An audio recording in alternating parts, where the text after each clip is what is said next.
kami ya Tuhan, kami ingin mendengarkan sabda kebenaran firman, firman yang akan mengubah hidup kami, firman yang akan memotivasi kami, firman yang akan menolong kami untuk mengerti jalan-jalan Tuhan, firman yang akan memperkenalkan kami kepada satu pribadi yang luar biasa, Yesus Kristus, yang menyelamatkan kami, yang menebus dosa kami, sekaligus juga yang memberkati hari-hari kami. Berbicaralah kepada kami secara pribadi dengan jelas ya Tuhan. Kami siap untuk mendengarkan sabda kebenaran firman-Mu, dan hamba-Mu yang penuh kelemahan, kekurangan dan ketidaksempurnaan, Engkau sempurnakan di bawah kaki salib-Mu. Dan biarlah nama Yesus Kristus boleh kami agungkan dan kami tinggikan sepanjang kami mendengarkan sabda firman Tuhan ini. Di dalam nama Yesus Kristus kami berdoa. Haleluya. Kita katakan amin. Silakan kembali. Shalom. Ya, saudara, senang sekali kalau saya boleh bersama-sama dengan kita sekalian untuk memuji dan memuliakan nama Tuhan. Kita juga ingin mendengarkan firman Tuhan.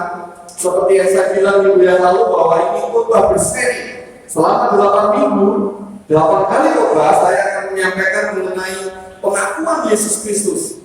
Kalau kemarin kita sudah mendengarkan tentang Yesus adalah roti hidup yang akan memberikan kebutuhan-kebutuhan kita, yang akan memuaskan hasrat rohani kita. Hari ini kita akan mendengarkan firman Tuhan yang diberi judul Yesus Kristus adalah terang dunia. Saudara boleh membuka Alkitab saudara dari Yohanes pasal 1 ayat Yohanes pasal 9 ayat 1 sampai dengan ayat yang ke-44. Saya akan meringkaskan cerita ini. Ini sebuah cerita yang menarik, sebuah peristiwa yang belum pernah terjadi sebelum Yesus hidup maupun yang mungkin sampai sekarang. Jadi kisahnya begini saudara. Alkitab memberitahu kepada kita satu ayat, pada ayat yang pertama begini. Waktu Yesus sedang lewat, ia melihat seorang yang buta sejak lahirnya. Oke, saya akan berhenti sampai di sini dulu. Waktu Yesus sedang lewat, ia melihat seorang yang buta sejak lahirnya.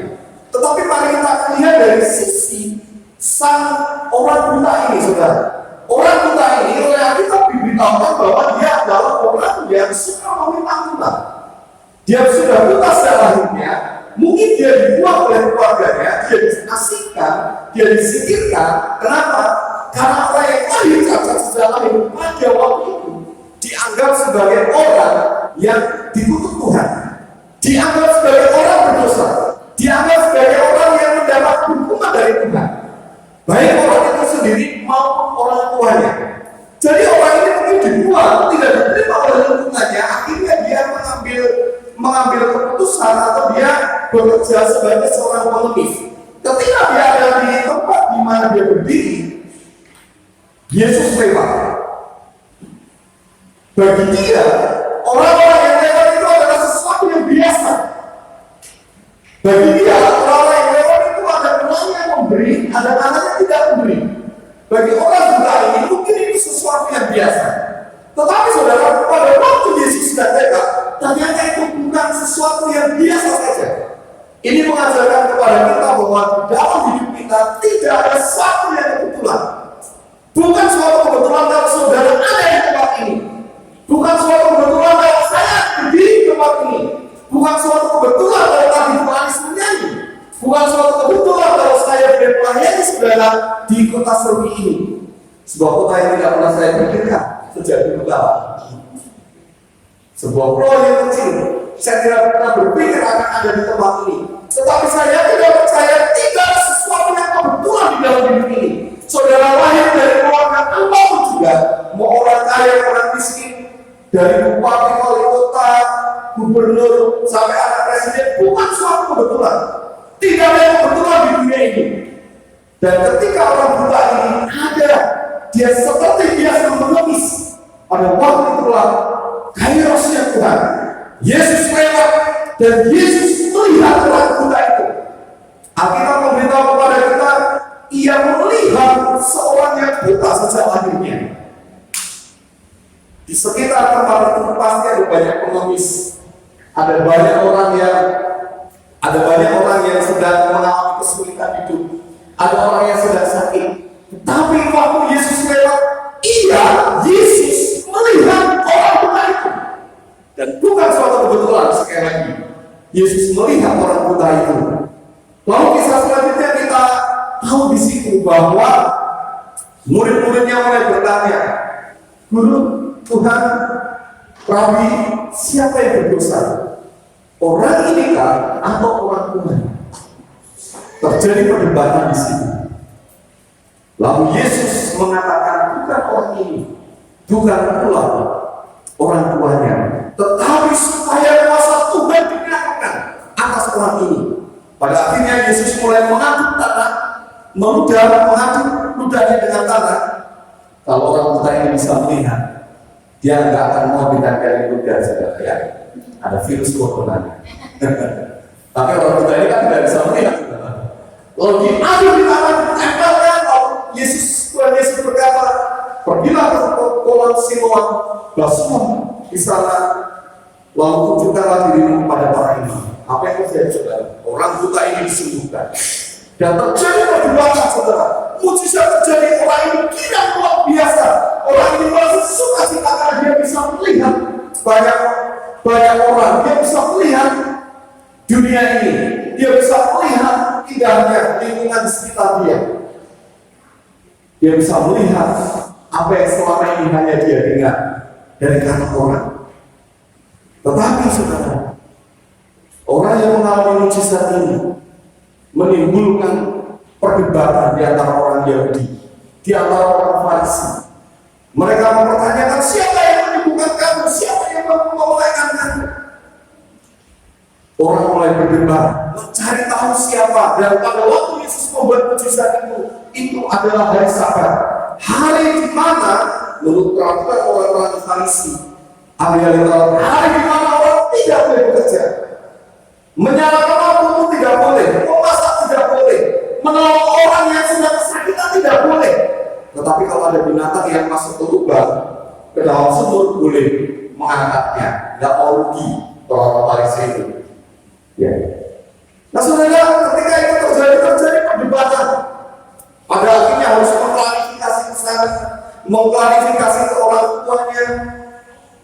Dan kita tahu bahwa mujizat Yesus ini mujizat yang luar biasa. Mungkin belum pernah ada orang yang buta sejak lahir disembuhkan. Ya mungkin sekarang ada yang dokter ya, mungkin pupil matanya atau apapun lah diganti bisa saja. Tetapi Yesus memakai cara yang luar biasa untuk menyembuhkan orang yang buta sejak lahir itu. Sampai akhirnya orang ini kembali bertemu dengan Yesus. Karena Yesus mendengar bahwa ia telah diusir keluar oleh mereka. Kemudian ia bertemu dengan dia dan berkata, percayalah kamu kepada Anak Manusia? Jawabnya, siapakah dia? Tuhan, supaya aku percaya kepadanya. Ayat 37. Kata Yesus kepadanya, engkau bukan saja melihat dia, tetapi dia yang sedang berkata-kata dengan engkau, dialah itu. Ayat 36, 38, katanya, aku percaya Tuhan. Lalu ia sujud menyembahnya. Kata Yesus, aku datang ke dalam dunia untuk menghakimi, supaya pada siapa yang tidak melihat dapat melihat, dan supaya pada siapa yang dapat melihat menjadi buta. Ada pemulihan di dalam diri orang yang buta sejak lahirnya ini. Matanya dicerikan, tetapi hatinya juga menerima Yesus Kristus yang mencerahkan matanya itu. Next, saudara, kalau kita perhatikan ayat 1 sampai 5 selanjutnya, selanjutnya, ini yang terjadi dalam kehidupan masalah manusia. Ayat 1 sampai 5 membicarakan tentang masalah manusia. Ketika Yesus melihat orang yang buta itu, Yesus melihat orang buta yang berbeda, tetapi murid-muridnya mencoba menghakimi orang ini, saudara. Orang murid-muridnya mengatakan, siapa yang berbuat dosa? Orang ini kan atau orang tuanya? Bapak Ibu dan saudara, ini yang terjadi. Banyak orang yang seringkali memberi penghakiman pada orang lain ketika orang lain sedang mengalami kesulitan, ketika orang lain sedang mengalami masalah, ketika orang lain sedang mengalami persoalan hidup, menghakimi. Dari ayat 1 sampai 5 kita juga mengetahui sumber dosa. Ternyata ada dosa yang dilakukan oleh orang tua, dan itu berdampak kepada anak-anak. Hati-hati saudara, ketika orang tua melakukan dosa, ketika orang tua tidak bertobat, ketika orang tua meninggalkan Tuhan, dampaknya bisa terjadi kepada keluarga. Orang yang sangat percaya itu, bahwa ada dosa-dosa yang akan berdampak kepada anak-anaknya. Tetapi Tuhan Yesus memberikan paradigma yang baru kepada kita. Bukan orang ini, bukan juga orang tuanya, tetapi supaya pekerjaan-pekerjaan Allah dinyatakan di dalam dia. Lalu Yesus mengatakan, akulah terang dunia. Selama aku ada di dunia, akulah terang dunia. Ini kisah yang ditulis dalam Alkitab. Kita mungkin sudah memahami cerita ini. Tapi apa yang bisa kita terapkan dalam kehidupan kita? Apa yang bisa kita pelajari dari kisah ini? Mari kita perhatikan 3. Yang pertama, saudara, selanjutnya. Yang pertama adalah Yesus Kristus mengetahui kebutuhan saudara. Sekarang saya sampaikan, saya ulangi lagi. Orang buta ini meminta-minta, dia hingga kebutaannya kita tidak tahu berapa lama, hanya disebutkan dia sudah dewasa, seperti pengakuan orang tuanya. Kebutuhannya apa? Kebutuhannya adalah dia dicerikan makanya, supaya dia bisa melihat keindahan dunia ini, supaya dia bisa melihat dan bertemu mengingat atau melihat duka orang-orang yang selama ini mungkin ada di sekitarnya. Kebutuhan orang ini adalah dicelikkan matanya, dan Yesus mengetahui itu, maka dia celikkan mata orang buta itu. Dan hal yang sama juga ini Tuhan Yesus berbuat, karena dia terang dunia ini. Yesus mengetahui kebutuhan saudara. Beberapa ratus tahun yang lalu sebenarnya ada seorang pendeta bernama Joshua. Ini pendeta yang luar biasa, saudara. Dia pernah mengatakan begini, pada suatu hari aku mati, betul-betul mati terhadap Joshua, atas pendapat-pendapatnya, atas kesenangan-kesenangannya, atas selera-seleranya, dan kehendaknya, mati terhadap dunia ini, dukungan dan celahannya, mati terhadap dukungan atau tantangan bahkan dari keluarga dan teman. Dan sejak saat itu, aku berusaha supaya layak di hadapan Tuhan. Josh Muller ini, saudara, adalah pendeta yang mendirikan panti asuhan. Dia mulai dari beberapa orang di rumahnya, lalu mengontrak. Lalu dia mengatakan begini, aku sudah mati bagi diriku sendiri. Aku tidak perlu dukungan dari manapun juga. Aku hanya mengandalkan Tuhan. Dia berdoa terus untuk kebutuhan panti asuhannya, untuk kebutuhan anak-anaknya, anak-anak yang dirawatnya. Ada banyak anak yang dirawatnya, bahkan secara mencatat dia mendirikan sebanyak 5 atau 6 panti asuhan, totalnya sekitar 10.000. Dia tidak pernah buat proposal, dia tidak pernah buat publikasi untuk meminta bantuan, tapi dia mengandalkan Tuhan. Suatu ketika dia mengajak, saudara, suatu ketika dia mengajak salah satu keponakannya untuk membuktikan bahwa Tuhan itu menyediakan kebutuhan bagi, pada waktu itu bagi 300 anak panti asuhannya. Lalu dia bilang kepada anak panti asuhan, menyiapkan piring, lalu duduk di meja lalu berdoa. Josh Muller ini mengajak anak-anaknya yang 300 orang itu berdoa, Tuhan, terima kasih untuk roti dan susu yang sudah Tuhan berikan kepada kami untuk sarapan hari ini.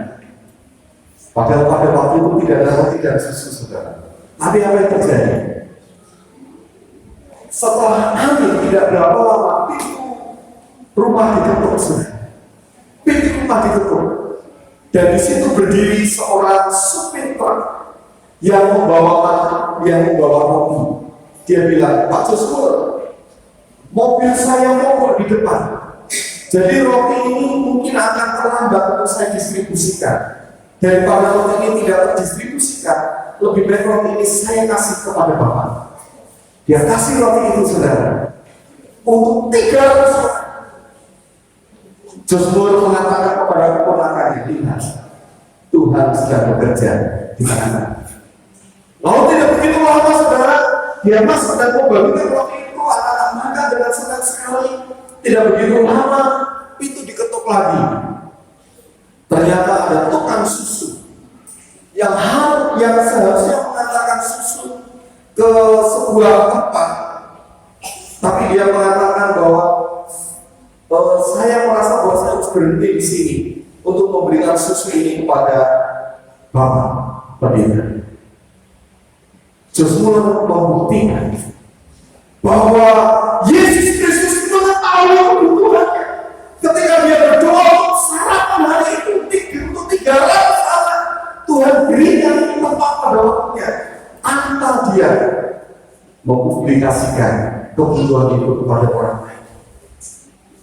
Saudara, bagaimana dengan kita? Apa kebutuhan saudara? Apa yang menjadi perkebunan saudara?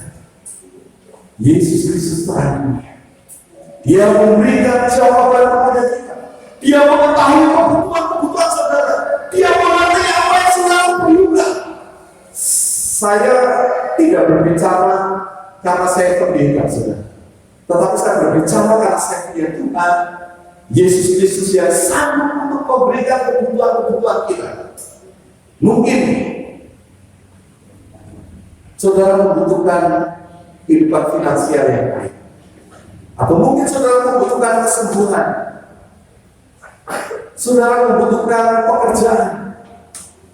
Yesus tahu kebutuhan saudara, karena Dia adalah terang dunia. Selanjutnya, sebagai terang dunia, Yesus Kristus memberikan pengharapan kepada umat manusia. Beliau tahu apa yang menjadi kebutuhan manusia secara jasmani maupun secara rohani. Percaya. Yang kedua, mari kita akan perhatikan. Yang kedua adalah Yesus Kristus bekerja dalam setiap keadaan. Yesus Kristus bekerja dalam setiap keadaan. Keadaan orang buta ini tidak baik. Dia dihakimi oleh orang lain. Dia dihakimi oleh teman-temannya. Dia dihakimi oleh tetangganya. Bahkan mungkin dia dibuang oleh orang tuanya untuk jadi pengemis. Keadaan mungkin tidak baik. Sesekali dia dapat uang, seringkali dia tidak dapat uang. Tapi Yesus bekerja di tengah orang buta ini. Matanya dicerihkan, hatinya dipulihkan, dan dia mengalami kemuliaan yang luar biasa. Karena dia tahu Yesus Kristus bekerja dalam setiap keadaan. Saya mau bercerita tentang ini selanjutnya. Seorang ibu penjual tempe. Saudara pernah makan tempe? Wah, itu makanan kesukaan kami ya, saudara. Ketika saya masih di seminari, setiap hari lauknya tahu tempe. Jadi lagunya, lagu kami para mahasiswa seminari itu, lagunya adalah tahu tempe tidak berubah. Tahu tempe tidak berubah. Bukan Yesus yang tidak berubah ya. Tahu tempe tidak berubah. Nah, saudara, ini ada seorang ibu penjual tempe. Dia biasa membuat tempe, lalu dijual ke pasar.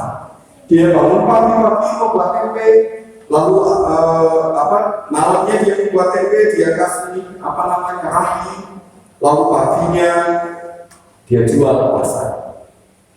Pagi-pagi dia ke pasar, lalu mendapatkan uang dia pulang. Suatu ketika dia bangun pagi seperti biasa, dia ingin menjual tempe itu. Ketika tempe mau dijual, sudah mau dibuka, ternyata tempe-nya belum jadi, masih dalam bentuk kedelai, masih dalam bentuk kedelai. Ibunya waktu yang luar biasa, dia mengatakan begini, Tuhan, kenapa masih dalam bentuk kedelai? Kenapa tidak menjadi tempe? Kalau tidak menjadi tempe, nanti saya tidak bisa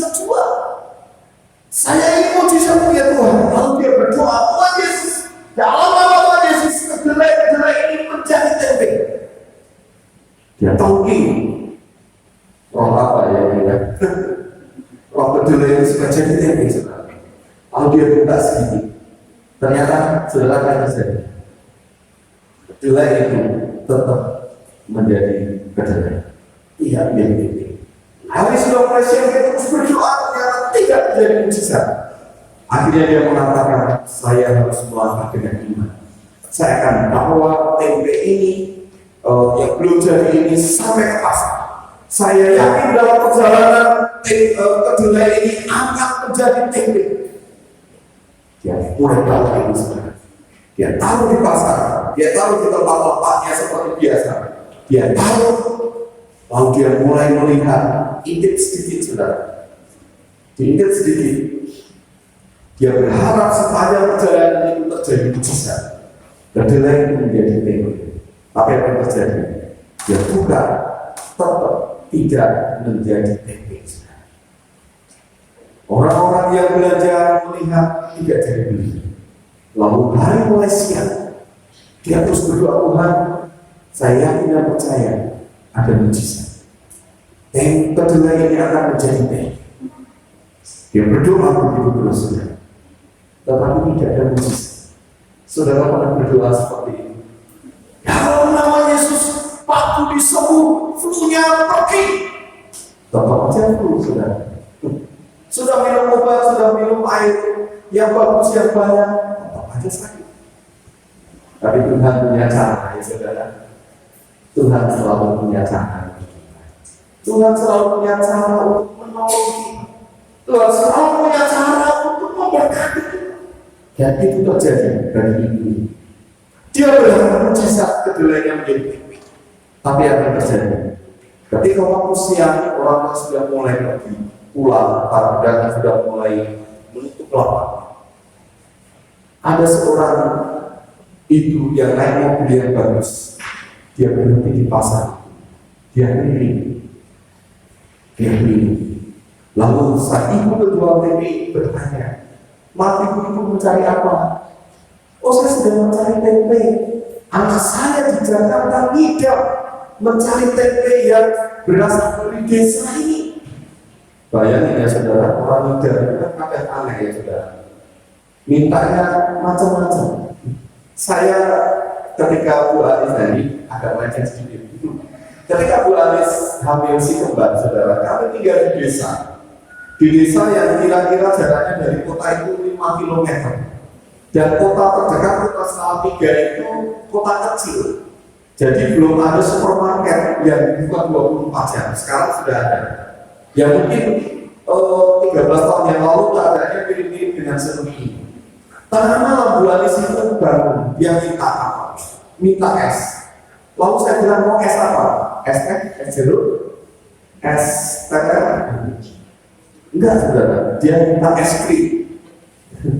Es krim beli di mana ya? Saya harus pergi ke Semarang, kira-kira 50 km baru bisa dapat es krim. Sudah dapat di bawah Salatiga, sudah mulai ya saudara. Terus saya bilang, enggak usah, besok saja. Ini suami yang gak bayangin sesuatu itu, belum bertobat lagi. Beliau minta es krim saudara, enggak saya turuti. Dapatnya apa? Si kembar ini harus minum es krim setiap hari Minggu. Setiap hari Minggu selalu minta es krim di ruang mereka kecil. Nah, si anak dari ibu yang bawa mobil ini, yang tinggal di Jakarta ini bilang bahwa ingin makan tempe dari kota ini, dari desa ini.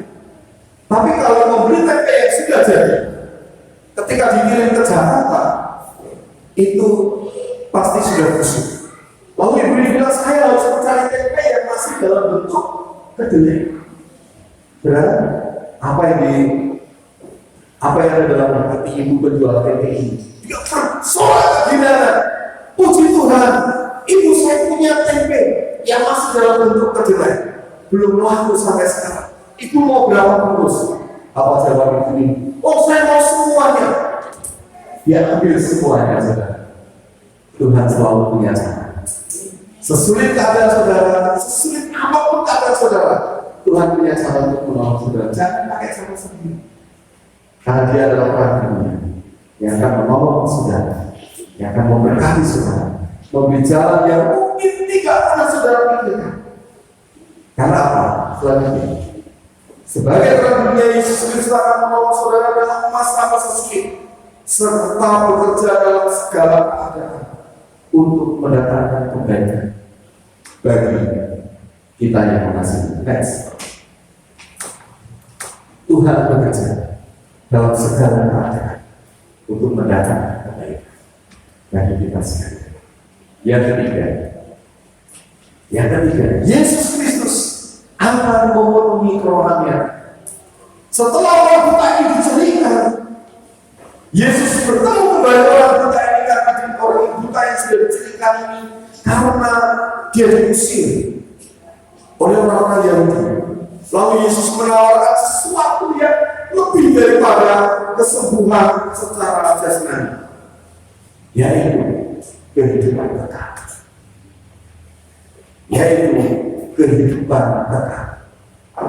Seperti yang saya bacakan di ayat yang ke-35 sampai dengan ayat yang ke-39.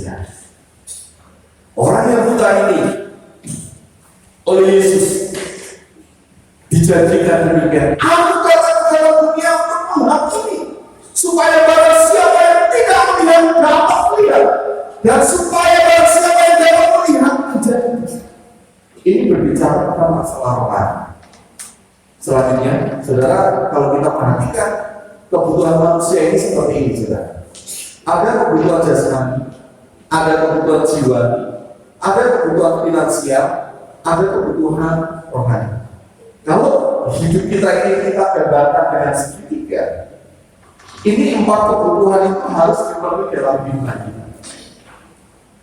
Kebutuhan jasmani berbicara tentang fisik, kesehatan, kekuatan untuk menjalankan aktivitas kita. Makanya dikasih warna kuning, ya, dikasih warna kuning karena ini ada masa-masa emas, masa-masa produktif dalam kehidupan kita. Kita lebih kuat, ya, orang-orang yang berusia produktif 25 sampai dengan 55 tahun itu produktif, jasmaninya pasti kuat. Selama kurang lebih 30 tahun dia kuat untuk menjalankan aktivitas, menjalankan pekerjaan yang berat, dia masih kuat. Lalu ada kebutuhan finansial, saya kasih warna hijau ya. Duit itu kan hijau ya, saudara. Kalau kita lihat uang, nah jadi hijau warna kita. Ya, dari kebutuhan finansial, siapa yang tidak butuh finansial? Pendeta juga butuh, saudara. Saya perlu untuk kebutuhan makan sehari-hari. Saya kalau ke pasar, bukan saya, istri saya kalau ke pasar, walaupun dia istri pendeta, harga di pasar sama dengan ketika saudara belanja. Angkut di pasar harganya berapa? Saudara beli berapa? 10.000. Istri saya juga beli 10.000 ya, sama ya saudara. Beli makanan di beberapa tempat sama, walaupun di beberapa tempat saya kalau makan dikatakan uangnya nggak laku gitu ya. Karena nggak pernah dibayar. Ya, jadi kebutuhan finansial kita semua butuh. Anak-anak sekolah, saudara harus membeli seragam untuk anak sekolah, semuanya juga demikian. Kita perlu kebutuhan finansial. Yang ketiga adalah kebutuhan jiwani, saudara. Kebutuhan jiwani itu berkaitan dengan damai sejahtera, berkaitan dengan sukacita, berkaitan dengan bagaimana menikmati hidup ini. Beberapa orang tanya kepada saya, gimana 10 hari di Papua? Saya selalu jawab, kami sedang menyesuaikan dengan cuaca, kami sedang menyesuaikan dengan budaya, kami sedang menyesuaikan dengan harga-harga. Harga-harga di sini 2 kali lipat dibanding di Jawa. Jadi saya bisa bersyukur. Ternyata kesulitan orang Jawa tidak mungkin lebih sulit orang di sini ya untuk mendapatkan kebutuhan sehari-hari. Tapi damai sejahtera itu luar biasa, saudara. Ketika saya pertama kali datang ke Serui ini ngobrol dengan Pak Kuna bilang begini, Pak Pendeta, kalau ingin hidup tenang, menikmati hidup, melayani saja di Serui. Saya pikir apa maksudnya? Ternyata benar, saudara ya. Saya melihat alam yang indah. Kemarin kami sempat jalan-jalan pantai, menikmati pantai yang begitu indah. lalu saya menikmati jalan-jalan yang lengang, tidak macet, saya menikmati dengan udara yang lebih bersih, membuat apa hati lebih damai. Kalau dibandingkan dengan Bandung itu keluar sebentar sudah macet saudara. Apalagi kalau ke Jakarta saudara, sudah macet, panas, ada suara klakson, nanti terus saudara. Ya, jadi lebih tenang. Kehidupan jiwa kita lebih tenang. Dan yang terakhir yang jauh lebih penting daripada itu, yang Yesus tawarkan adalah kehidupan rohani. Kehidupan rohani. Saudara harus bekerja dengan giat untuk memenuhi kebutuhan finansial saudara. Saudara harus memanfaatkan energi saudara untuk bekerja dengan maksimal. Saudara harus menikmati alam ciptaan Tuhan ini untuk jiwa saudara ditentramkan. Tetapi Yesus Kristus mengatakan sesuatu yang jauh lebih penting, yaitu kebutuhan rohani. Dan itu tidak bisa dilepaskan dalam kehidupan kita. Jangan hanya cari uang terus, jangan hanya kerja terus, jangan hanya wisata terus. Cari Tuhan, berdoa, baca firman, melayani, berbagi dengan orang lain, maka kebutuhan rohani saudara akan terpenuhi. Seperti yang Yesus tawarkan.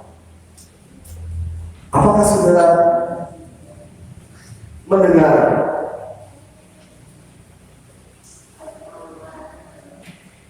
pertanyaan Yesus pada malam hari ini?